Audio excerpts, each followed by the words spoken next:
agriculture for space. And not really, as we come down into the lower parts of right through the catchment, but particularly in the lower parts, you've probably got greater competition in terms of, rural housing and, but they tend to have a relatively low land use. So it might be that a farmsteading is bought up with 5 or 10 acres, but most of the farmland is sold to a neighbour. So it's not. I don't think that the residential / urban uses are really competing for land in a big way. They're a relatively minor area that they take up. Most of the competition will be between farmers for land, I would have thought. Yeah.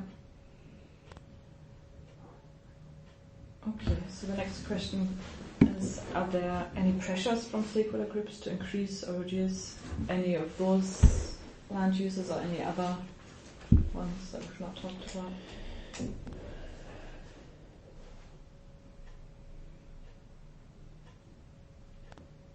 I don't think that there are pressures from stakeholders. Well, no, there is a general mild pressure to increase the area of forestry.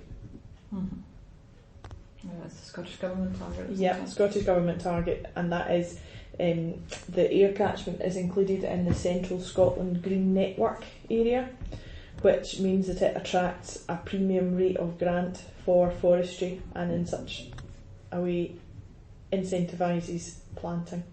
So that probably does increase the push for forestry. Beyond that, I don't think stakeholders really want to change land use.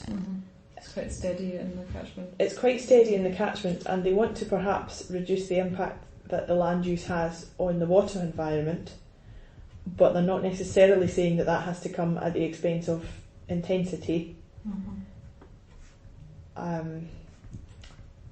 Because I guess if you reduce the intensity of some of these farms, you would almost automatically start to improve water quality. However, you could mitigate the intensity by spending some money, and it should be possible to reduce the effect without having to reduce the intensity. So none of the stakeholders, I think, are suggesting that anybody reduces the intensity, and we don't have anything like nitrate vulnerable zones or anything like that, which would be pushing people towards less intensive systems in the way that they do in other parts of Scotland. Although there are no nitrate vulnerable zones, could you say any areas in particular in the catchment where there's kind of more of where they're trying to move to more water sensitive farming, or where there's maybe issues with farms? Well, the whole of the Ayr catchment's a priority catchment to start with, I guess. And I suppose a great deal of emphasis is being put on the more intensive farms in the lower end of the catchment, which are the dairy farms. Not necessarily to become less intensive, but they are probably the focus of a lot of the awareness raising and engagement efforts.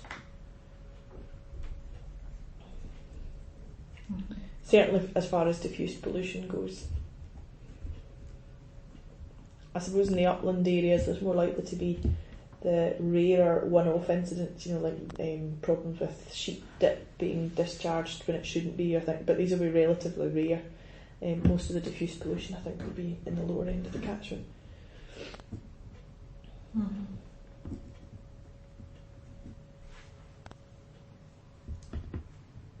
Okay, the next question is, what are the major drivers for these kind of issues in land use? And I suppose it's legislation with the forestry, isn't it?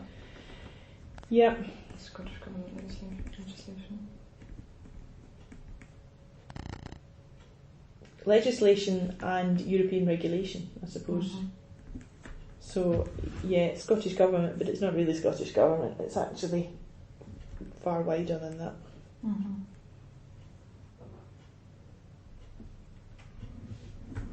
Economic pressures, probably. Yeah. There's a reason that these businesses are having to become intensive in order to be sustained.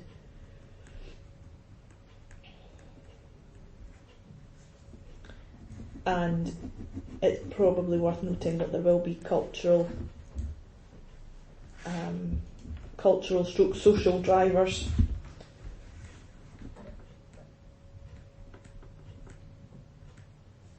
Particularly in some areas where that will be keeping farming, when perhaps in economic terms it's not clear to see why they still are.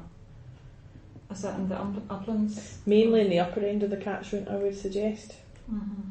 But right throughout the catchment, so there'll be quite a lot of intensive businesses where, in terms of the return the farmer gets for the time he puts in, the return will be very little, Mm-hmm. but he's very highly driven to be a dairy farmer or whatever.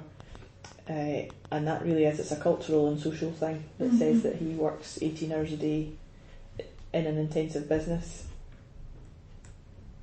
And it's hard to see he's really been properly paid for that degree of effort. And that's, for example, because milk prices are so low. Or... Milk prices are low. And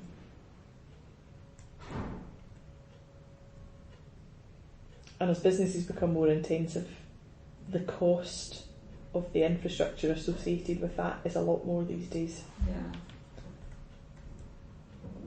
Machinery's getting bigger and more expensive, and other infrastructure's more expensive, and the days of a dairy farmer with 100 cows having a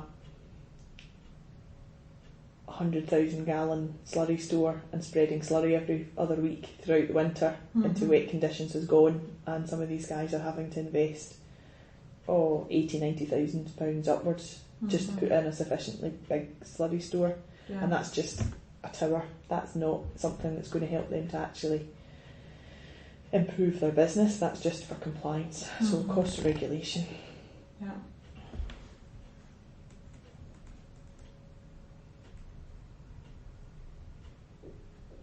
Or cost of compliance. Yeah. Subsidy schemes will be one of the big drivers for land use as well, and they will keep people farming that might not otherwise farm, or they will impact on the type of farming that people are doing or the level of intensity that they're doing, because some of them will be trying to optimise their subsidies. Mm-hmm. Do you see any of those drivers changing by 2030? The subsidy system will change, but in what way we don't know yet. That's probably the single biggest impact, I guess. And I don't know what will happen to forestry as a target. Forestry is an attractive use for upland areas, but only where it's quite heavily funded. If it weren't heavily funded, it would become quite unattractive quite quickly, I suspect. Mm-hmm. Particularly now that in the past, and where a lot of the existing big forestry plantations are, you go into Galloway and the lower ends of those catchments, a lot of these forestry areas would be historically planted on deep peat.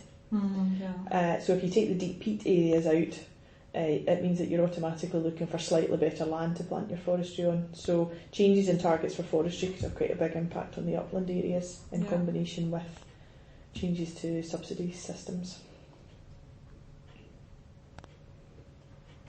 Brexit. Yeah, so in terms of the Brexit, do you think that there's some opportunities there, or do you think it's mostly could be problematic?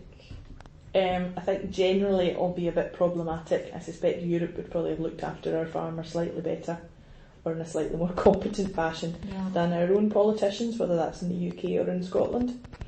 So I think Europe was a useful backstop for us. There'll be greater uncertainty, and one of the issues will be market prices, whether market prices improve margins or whether they actually go the other way, I don't know. Mm-hmm. So one of the sectors which could be most heavily impacted by Brexit is the sheep industry, because most of our lamb is exported into Europe. Depending on what deal we get, we could see sheep prices severely depressed, and that will have a big impact in the upland areas, which may or may not be mitigated by some sort of subsidy system that gives them additional support. Don't know. So many question marks around Brexit, I don't think it's possible at this stage to know